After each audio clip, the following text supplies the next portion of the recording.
Hello, good afternoon, everyone. My name is Henry Saxon, and I'm with the Center for Sustainable Communities. This next session is a continuation of the session prior in terms of getting some feedback around best practices in certain areas. So this session, we're gonna focus on maintaining readiness and resiliency in the following areas. We want to start with talking about how to build assets with regard to equitable access to information. For each of you, your organizations, you have to be grounded in reality with the data that you acquire and using that data to make informed decisions. But that information, as we always know, as we know, isn't readily available. So how do we unearth that? The second area we're going to look at is how do we access technical assistance for our readiness and resiliency efforts? How do we modernize our processes? How do we become more temporary in how we execute around the work? So these esteemed panelists will talk a little bit about that. And then finally, how do we build capacity with your organizations, with their resiliency and readiness efforts? How do you build the horsepower in your organization to deal with and become ready when disaster comes our way? So that's really the essence of our talk today.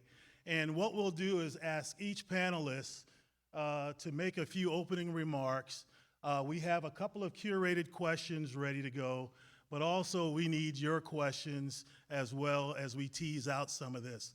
Now, if we do a good job here, we hope that each and every one of you will have one or two things to take back home that you can hopefully operationalize. So we don't have a lot of time, but hopefully we can push through that. All right, I'd like to start with our first presenter, Ms. Keisha Long with the South Carolina Department of Health and Environmental Control. So Keisha, do you want to come up? All right.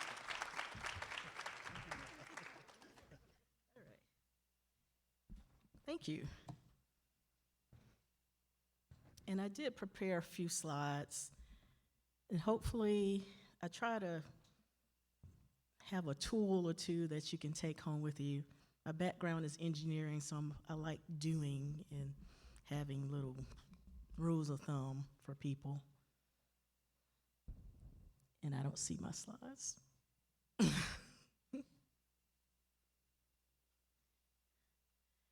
seeing shaking heads.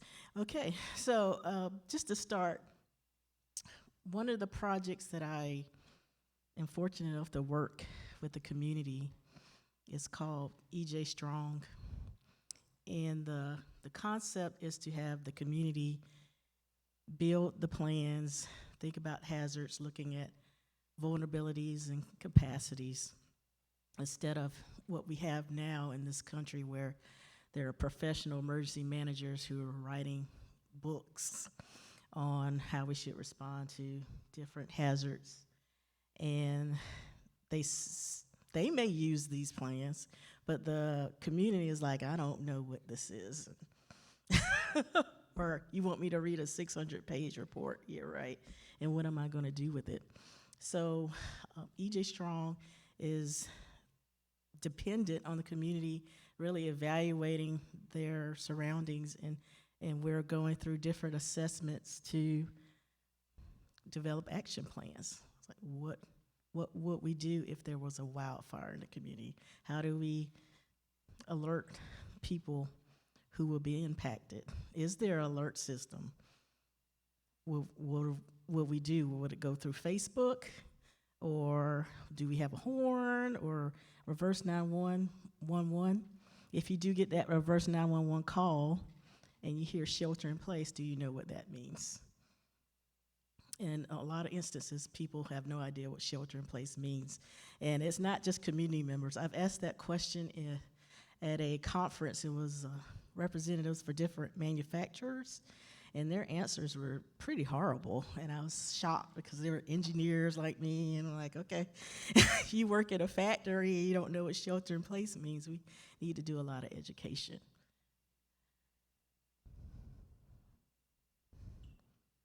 Heather?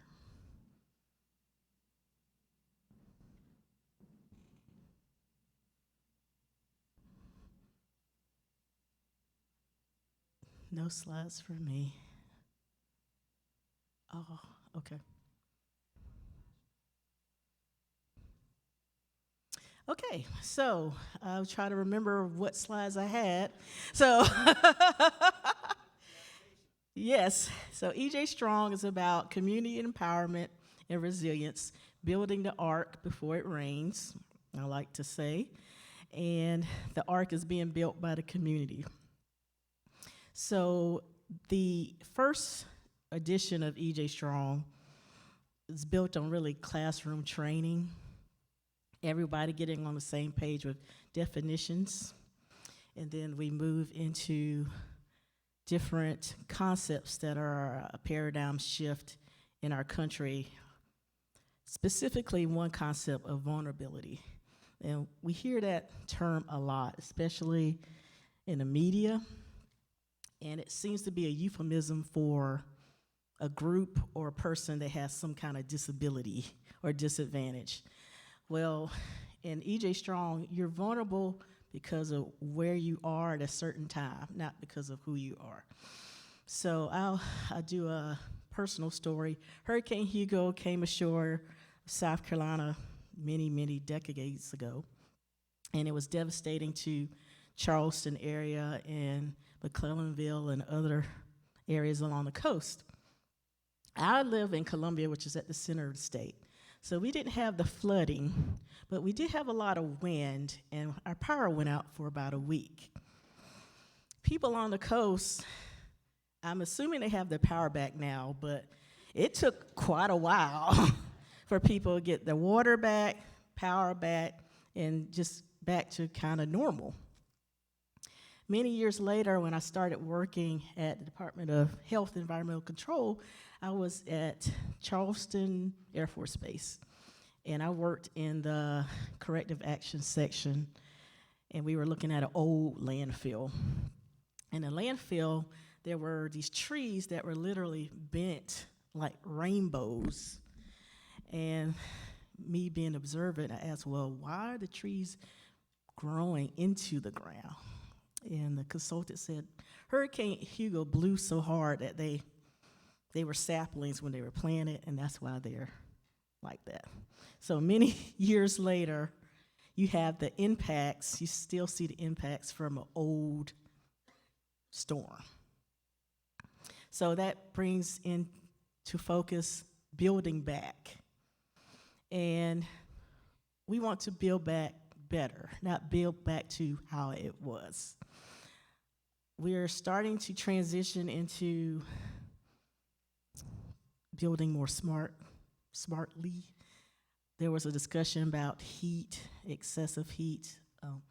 I'm part of a project with the South Carolina Public Health Association, working on smart surfaces and trying to reduce the heat island effect in cities. So starting to think about not just building things, but building for the future, not for the present or the past, because now these models, particularly insurance models, we're going to have to throw those out the window with climate change. So the one tool I wanted to share is something I call a spider web. And it is the concept that every single person on the planet is connected by 6 or fewer social connections. And I call it a spider web because it's an actual graphic. There's a bubble with a line and another bubble and a line to 6 people. And I did a template, and it shows everyone in this room how you're connected to Beyonce. So I'll go through it. So it's you, and then it's me, And then there's a woman named Monica Taylor who works at DHEC, and she's a colleague. Monica graduated from Benedict College in Columbia, and when she was there, she used to do nails to get extra money. She did the nails of a woman named Jessica. Jessica graduated and married a guy who's out of Charleston, South Carolina. His government name is Leonard, but his stage name is Charlemagne the God. So, Charlemagne the God hangs with Tina Knowles, who is Beyonce's mama. So now, maybe we could get Beyonce to be the headliner next year for the conference. I go through this exercise because, at least when I first started, I felt like, I don't know anybody, I don't know how to do this, how do you get started, I sat down and I actually did this exercise, and it's eye-opening because you're not by yourself. You have people who want to help you and people who do help you. There's a quote from a movie that was on my slide that said, "It's not what you have, it's who you know and what they have." Okay, so if you're starting from zero, or even if you're not, know that you're connected to powerful people, including Beyonce. So that's my presentation.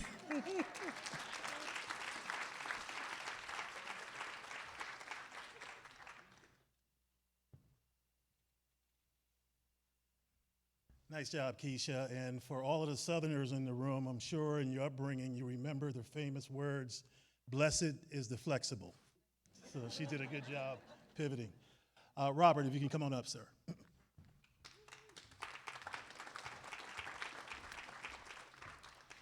So I don't have any slides, so I won't have that problem.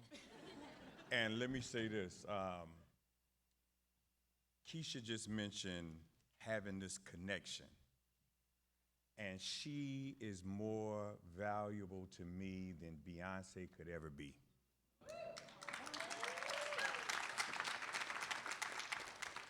So just so you know, I have none of the background in any of this area and never thought that I would be dealing with anything that had to do with disaster, resiliency, planning, none of that.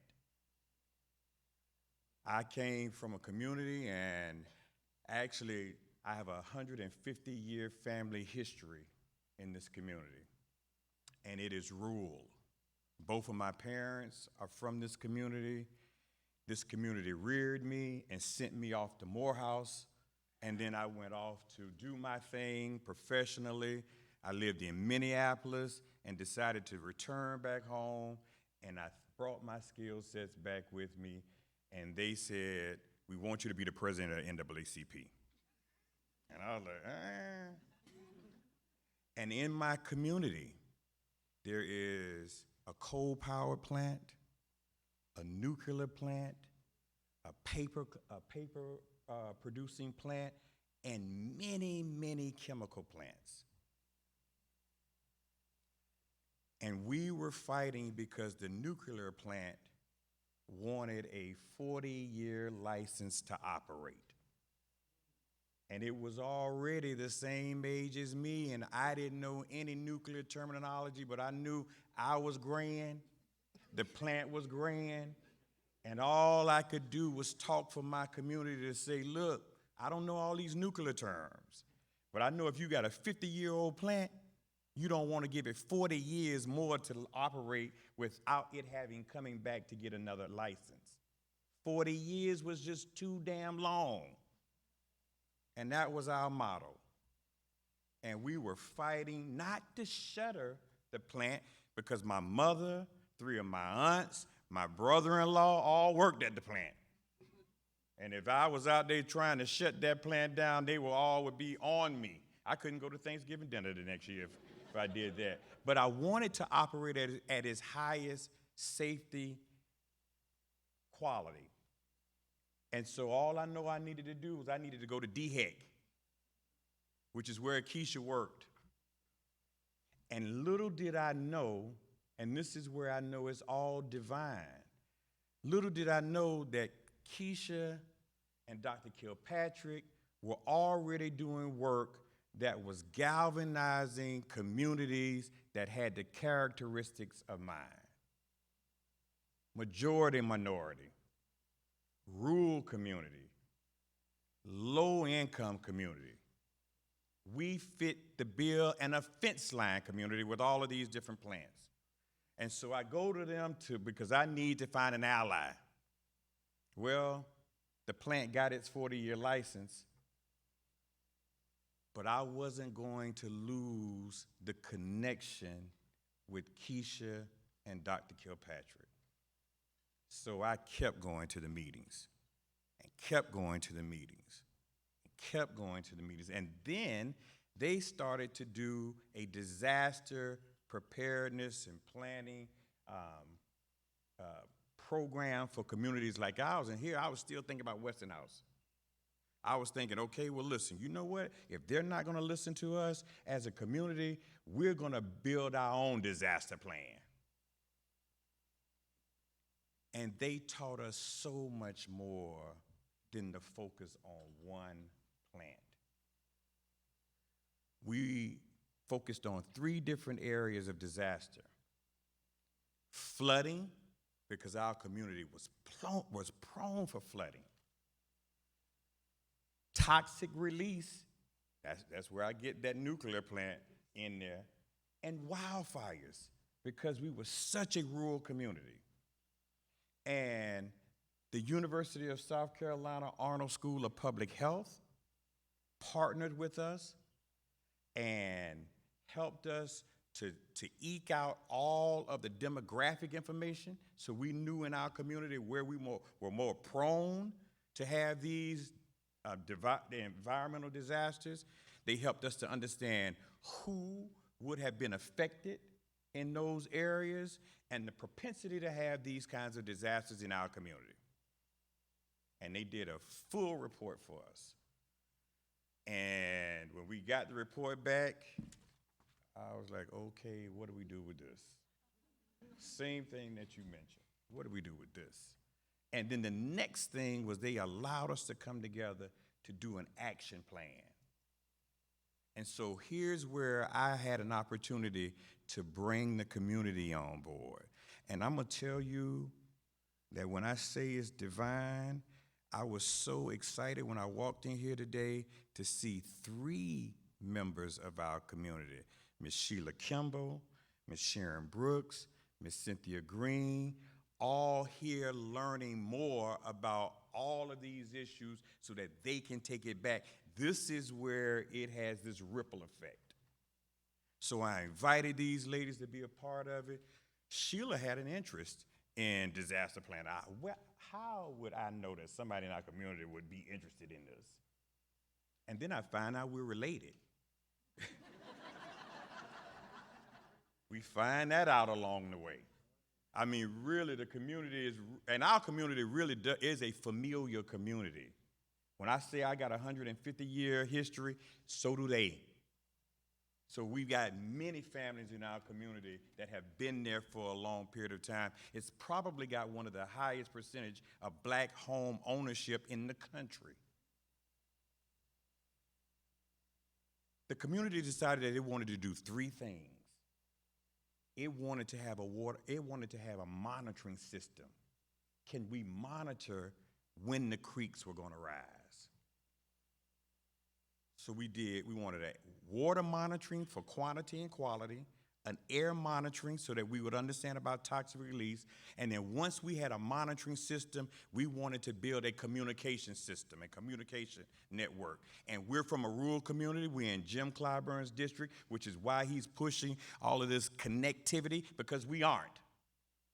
We don't have the internet connectivity in our community. But what we do have is we have a base of churches that probably had that same kind of connectivity that Keisha was just talking about. And so we galvanized our churches to say, okay, if they can have an Amber Alert system, surely we can have some emergency alert system. So the churches were a part of that. The third thing that we knew that we needed, we had a 1,000-year flood in our community, and we're in a county called Richland County. Our community is called Lower Richland because the community topography sits lower than everything else. So when it rains, all the water drains to our community.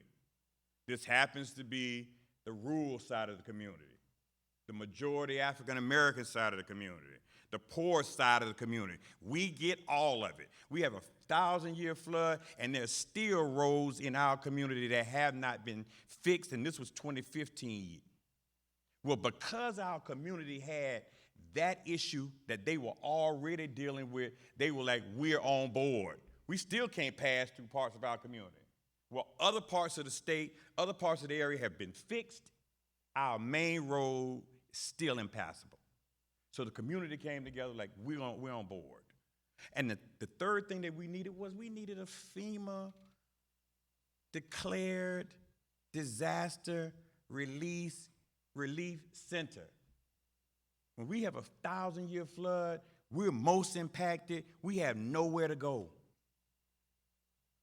They just arbitrarily transformed our high school into a FEMA center, but it wasn't official. So those are the three things that the community decided it needed, and DHEC, the University of South Carolina, has helped us to put together a citizen science program that starts the 29th of January next week, where we will pay students to be a part of this, where we will use STEM as a social justice initiative. So students will be putting their science to use in the community, figuring out how to address issues in their own community, understanding that there is possibility for career exploration in this area, getting paid to do it, and also the University of South Carolina helping us to install continuous monitoring systems for water and air will also help us to interpret the data, will help the students to be able to present the data.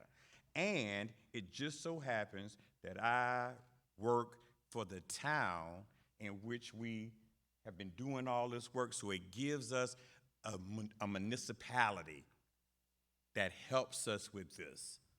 It helps us to be an integral part, and our political base has also been a part in funding this program. So I don't know how I got here. I don't know. I'm learning more because of this, now our community has an environmental justice academy that we are modeled after your community. We are learning from the people who DHEC and the University of South Carolina have put in front of us. We're learning, and the community is wanting more and more and more. So I say, my goal here today is to say that there are people out here in the community like ours who are wanting to do better by our own community and needing some help. Now, it's difficult. The meetings were at 2 o'clock in the afternoon, and I just happened to have a boss who would allow me to be here. But other people in my community, they can't make 2 o'clock meetings. I just share this with you because these were the obstacles. I was religious and committed to making sure so I could make sure that I didn't miss anything and brought that back to the community. You got to find who that is, and you got to make it amenable to how they can get the information, how they can learn from it. But we're here. We're here, and I thank you all. I thank God for allowing this space and place for us to step in and for our community to take advantage of. I could go on for days and days, but I will not. But I thank you all for allowing me an opportunity to share how this has impacted our community.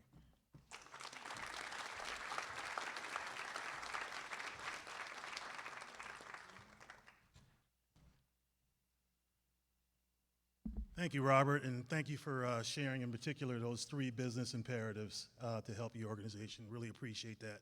We got about 20 minutes left, so we have 2 more briefings by our panelists, and then we'll get to a couple of questions, assuming time permits. So next, we'd like to hear from Mr. Skip Mikell from the Rosemont Neighborhood Council. Skip?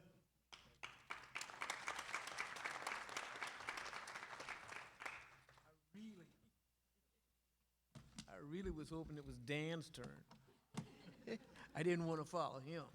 I switched it on. Okay. Dan did that to me. Well, I'm Skip Mikell.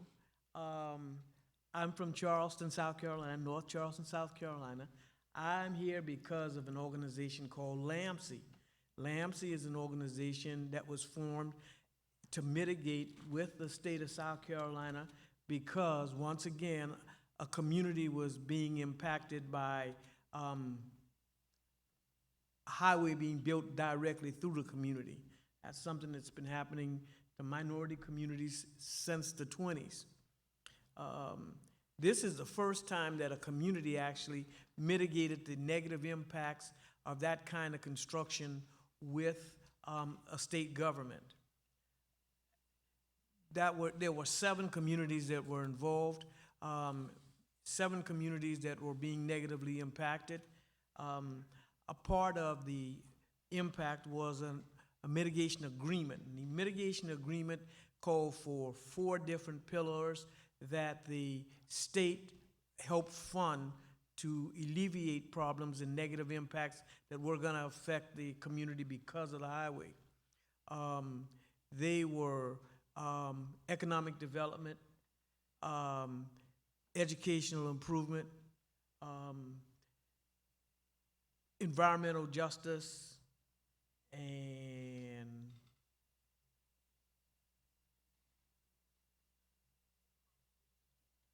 I'm sorry, I'm 75. No, it's not. It'll come to me.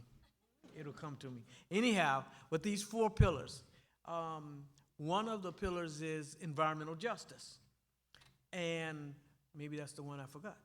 Maybe environmental justice. And this is how the agreement was, that some monitoring of impacts on the community would be done as a result of the mitigation. So the first area we were taking a look at was air pollution, air quality. The air quality effort involved us monitoring on 2 different levels. The one level was just particulate matter in the air, PM 2.5. The other had to do with monitoring on a larger scale, where we had what we call high gear monitors. High gear monitors monitored more than just the particulate matter, monitored chemical releases in the air. Rosemont was not one of the areas that was a mitigation community. But Rosemont had a problem, and so as a part of us starting our network, and I need to explain to you, you heard the other panel talking about purple air monitors. Purple air monitor is a small monitor, self-contained, that is connected to the internet, that measures one thing, particulate matter, PM 2.5. So we have a network in our community, in those 8 mitigation communities, 8 now because of Rosemont, where we actually monitor particulate matter in the air 24 hours a day. We are expanding the network. That's how we got involved with Rosemont. So we put monitors in Rosemont, and at the same time, I don't know if you all are aware of the fact that there is a proposed seawall around the city of Charleston. That proposed seawall is going to create a problem for one of our communities in particular, Rosemont, because the seawall only comes up to the community just below Rosemont and not beyond Rosemont. So when we have a storm surge, Rosemont's gonna feel the storm surge going up and down. So we were taking a look at flooding potential in Rosemont. Well, we already had our idea for air monitoring. So because of the University of South Carolina, our association with them, we had an opportunity to work with a group up there called WebCore. WebCore set up for us monitors, 24-hour monitors, to monitor what the flooding potential looked like. So what we have is we have the ability to monitor particulate matter. We have the ability to actually video when flooding occurs. We also have measures to measure the level of the flooding, the frequency of the flooding, that kind of thing. That's expanded in Rosemont, and so we have at a creek, we have a tidal creek in Rosemont that actually can rise up to the level of the road. So we're doing monitoring there. But what we want to talk to you about today very briefly is how people get involved in it. WIFM. I don't know if you guys have heard that term before. WIFM. WIFM is what's in it for me. WIFM. And if you want to involve people in a project, you have to tell them, communicate to them what the benefit is for them. Now, the WIFM is that there are people who actually have to step down into the water to get to their cars in the morning, not necessarily because of a storm, sometimes just because of a high tide. So monitoring was not hard to sell to them. They wanted to know where the water was coming from and what could be done about the monitoring. Rosemont is a unique community. Rosemont was a community that was unincorporated. It was annexed into the city of Charleston. When it was annexed into the city of Charleston, the streets were rough. So the city of Charleston repaved the streets. When they repaved the streets, they paved over the storm drain system. So there are pipes that go to the river, but there are no openings on the pipes. So it floods. The other thing is that Rosemont sits on the side of the Ashley River. We call it the Ashley Edge. On the Ashley Edge, we're not from the middle of the community, but the far western side of the communities. The streets go down toward the river. The marsh adjoins the community. So on lots of days, there are lots of yards that are flooded with brackish water from the creeks and the river that's on the side of the community. So what we've done is incorporated these things. We have our air monitoring network. We are going to install a high gear network to do the analytical monitoring for other chemicals. There's a chemical company, Lanxess, that's adjacent to that community. They are already doing that same kind of monitoring. In addition, we're doing monitoring for flood levels. We're doing actual video monitoring to see what it looks like when the flood happens, when it occurs, that kind of thing. In order for that to be successful, we needed the cooperation of the community. And I got 5 minutes left. Cooperation of the community. Did he have a sign like that? I wasn't looking back there. Anyhow. 5 minutes left for the whole presentation? No, we have another speaker. Oh, okay, I'm sorry. Anyhow, what we did is we involved the residents of the community in the process, in sampling water. That's another thing we measure, water quality of that water that's the runoff, the flood waters. The highway department put up a sound barrier on the east side of the community. Sound barrier makes sure that all of the water that runs off of the highway runs down into the community. So there's a matter of the quality of that water also. So citizens are now participating in monitoring the flood, monitoring the air, and even sampling the water that runs off, that goes into that tidal creek. The whiffum is that it's their yard, it's their streets, it's their community where the problem is. It's their problem. They've adopted the problem, and they have taken the initiative to participate with us to do that kind of monitoring. And basically, I guess the message we want to send is, if you help the people by giving them the tools for problem solving, if you help the people by helping them identify their problems, if there's some wisdom for them in identifying and correcting the problem, that solves the problem of citizen participation. That's our key to citizen science, getting involvement and helping people to solve their own problems. Thank you.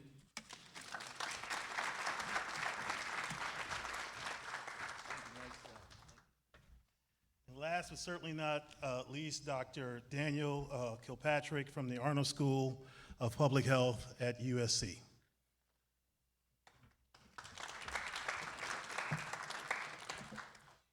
Well, that's why I wanted Skip and Robert to go before me, because I knew we wanted to hear from them rather than myself, at least from a priority standpoint. How much time do we have? We have about a couple minutes. Okay. So the former hat that I used to wear was as an epidemiologist with South Carolina's State Health Department, so I really cut my teeth in public health work and now sit in a School of Public Health at the University of South Carolina that focuses on community-based research and research-based learning. And we see all of our community partners really as adjunct faculty, the Skip Michaels, the Robert Reeses. These are fellow professors for our students. And so engaging the next generation is part of our succession plan to do this data collection, to do this community engagement work. So back to the other hat that I used to wear as an epidemiologist, I went through COVID with the State Health Department in South Carolina, and they brought me into our Emergency Operations Center at the State Health Department because I had a background in emergency management. That was my first job out of grad school. And this quote emerged in my work there that I thought was really relevant to the work that we were doing. And it's from this old Irish writer named George MacDonald. He said, and keep in mind this is several centuries ago, "To give truth to him that loves it not is only to give him more multiplied reasons for misinterpretation. To give truth to him who loves it not is only to give him more multiplied reasons for misinterpretation." So we can tell people to get the vaccine, to wear a mask, but if there are elements within a pretext that actually is against that context that you're giving them, that really is just multiplied reason for misinterpretation. So how is that relevant to the work that we're doing with data collection? Well, what's really neat about our work, especially with Rosemont in Charleston area of South Carolina, is that when we collect data with community members with the citizen science approach, we are turning the power over almost like a pencil from the faculty member to the community member, from the student to the community member. And when they're collecting that data themselves, they become these citizen scientists. They can then use that data, in the words of Herb Maybank from Rosemont, using sound science to make noise. And once you start doing that, you have an opportunity to address those issues where maybe those preconceived notions that your community doesn't have issues of flooding, and you did photo voice work and you collected that photo imagery of a seabird wading in your community's park, showing that why is this seabird that knows where water is always coming to my park because there's persistent flooding there? When you start using that data with community members, that really is an opportunity to use sound science to make noise, and you have an opportunity to address those preconceived notions that maybe allow you to address the pretext with the context that you're providing. So I won't drone on anymore. I know we're out of time, but excited to be with y'all and look forward to connecting with you afterward. Thank you, Daniel. And unfortunately, we're on time, so we're going to have to close out. I would like to ask our esteemed panel to take questions. If you all had some burning questions you'd like to share with them, could they talk with you offline and get at some of the things they'd like to share? Great, thank you. So we'll close out. I do appreciate, again, let's give them a round of applause for sharing their unique perspective and insights. I also like to thank you all for your kind attention. And Heather, I'll turn the program back over to you.